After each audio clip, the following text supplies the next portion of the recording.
All right, everybody, here's a compilation of the Proud Boys, Antifa on August 17th, 2019, and all of my sources are in the description box below because I did not film any of it. We come to bang it out! Bang it out! We didn't come to talk, we come to bang it out! Bang it out! We didn't come to talk, we come to bang it out! Bang it out!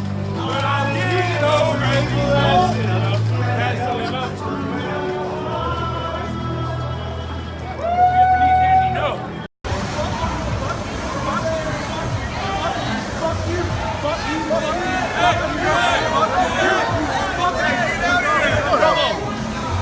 Are you sure?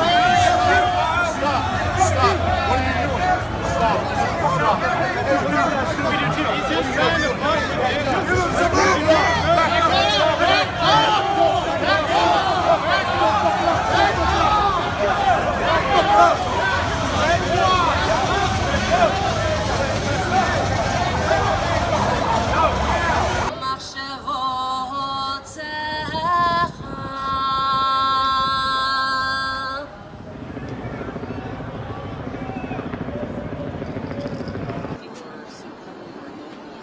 Yeah, and they never get enough traction. No, I was more thinking about.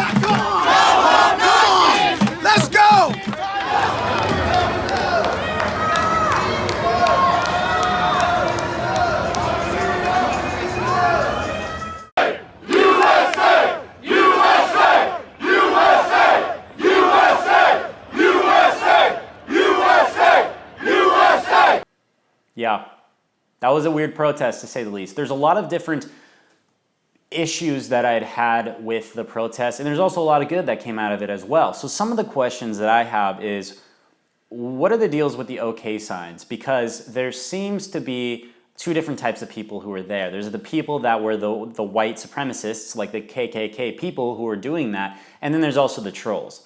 Now, when I was watching the video that you guys just saw, I was very curious about that because that's a lot of people who are openly racist in Portland. However, I do know that that is in fact a thing in Portland as well, believe it or not. But I directly walked up to a lot of the Proud Boys, about 10 to 15 of them, and I asked them, hey, are you guys white supremacists? Why are you using the OK sign? And they told me, no, we're actually doing that because we think it's ridiculous that the OK sign is used for white supremacy, or at least the left claims that we are using that, and so to troll the left, we are doing that. But my response to that is not a good public image. I don't know if that's really the best move forward, and I would be surprised if everybody who did that wasn't in fact in support of the KKK. I'm not saying they all are, I'm not saying they all aren't, I'm just saying I bet there's some sort of a combination between the two. If you guys were at the protest and you guys know something that I don't, please let me know in the comment section below or on Twitter at ZachMoss6. I'm not claiming to know the reasons behind everything, I'm just letting you know that that was a thing, these are the reasons that they were giving, and I'll let you make of it what you will. Another thing that really kind of struck my curiosity is the fact that nobody wanted to talk to anybody with a camera. You would think with a national televised event like this type of protest, there would be a lot more people trying to talk to the media, because it's one thing to yell out loud, but if you can captivate the audience of millions of people, why not try? Especially when you're trying to go out there for a political cause. But literally no one would talk to me, not on the left and not on the right. And not just me, but other people with the camera as well. They would not even say no, they would just shake their head and they would be silent. And on top of that, it was weird because the Proud Boys thought I was Antifa and the Antifa thought I was Proud Boys. In reality, I'm not either. I'm just a dude who is filming and that is it. And so that was fascinating. Another thing that I thought was particularly interesting was the fact that I asked them why they were there, the Proud Boys. And their response was a little surprising to me. I'm not gonna lie, I had a little bit of a bias. They told me, this was again about 5 to 10 people. They told me, look, we support rights for everybody. We support all communities, different races and ethnicities. We don't like the fact that Antifa thinks that they can go and they can physically threaten other people, and that's why we are here. All right, not the response that I was imagining. I thought it would be, something a little bit farther right, but, that's cool. All right, fair enough. And then I walked over and then finally got some people in the Antifa community to talk to me, and they said, well, we don't like the fact that they're physically threatening us, so we're here. So, I mean, all right. So we're all here to make sure that everybody else knows that none of us are scared. Fair enough. I'm not here to judge. I'm just here to observe. And what was also really cool about the situation is that it could have been a lot worse. I mean, this was like a 3 to 4 hour long protest, and everything that you had seen on the videos was literally all the violence that had happened. So probably about 3 to 4 minutes worth, and that's about it. Now, as someone who studies extremism and has studied extremism abroad, with that was so intense. Let me tell you that. The stress and the anticipation for violence was so high in that atmosphere. The only other time I've experienced something very similar was in Israel, and people did end up getting stabbed. And so that's kind of the expectation that everybody was having, and so when nothing like that was happening, it was pretty great. There was also a lot of police officers, of course, and it was weird because the city was like divided. You were allowed in a certain section, but you weren't allowed to cross this main bridge into downtown. And so they're kind of like, hey, Antifa and hey, Proud Boys, you guys can just sit here next to each other. But they wouldn't allow them to get too close for the most part, which was another very fascinating thing.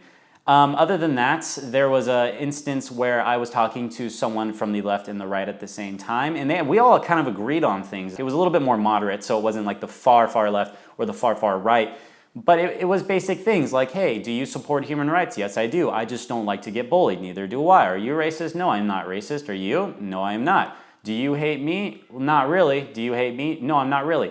It did get a little weird when there was a guy with the Make America Great Again hat who was telling this girl walking by that she was very attractive. He did it in a very respectful manner, but it was like a time and a place thing, kind of made me laugh.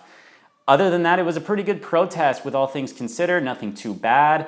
The leader of the Proud Boys in Portland was not there because he had gotten in trouble due to promoting physical altercations about a week or two ago. And overall, yeah, not bad with all things considered. I definitely thought it was going to get worse than what it really was, but it didn't. And so that was cool. Other than that, the funny thing that I'll point out about extremism is, generally speaking, they are people or groups that have kind of moderate views but try to pursue it in a violent or extreme means. And so, for example, the general idea there was, I don't want to get pushed around, I don't want to get bullied, I don't want my community to be harmed. That is a very moderate point of view. Now, they go about it in different ways. For example, the Proud Boys are like, yeah, let's go fight them in the street. And Antifa is like, let's go fight them in the street. So everybody's trying to go fight in the street, and that's where things kind of get a little murky. But with two sides that are adamantly against each other, to be able to meet in the middle and sometimes have pretty positive dialogue, yeah, not bad. I would probably go to another one just to kind of see and learn from everybody. I was going to film more, but there was not a lot of eventful things for me to film personally, and so I decided just to use the film everybody else uses, again, in the description box below, so please don't copyright me, please. That's it. If you're watching this on TV, thank you. If you're watching this on YouTube, thank you as well. Anyway, guys, have a good weekend.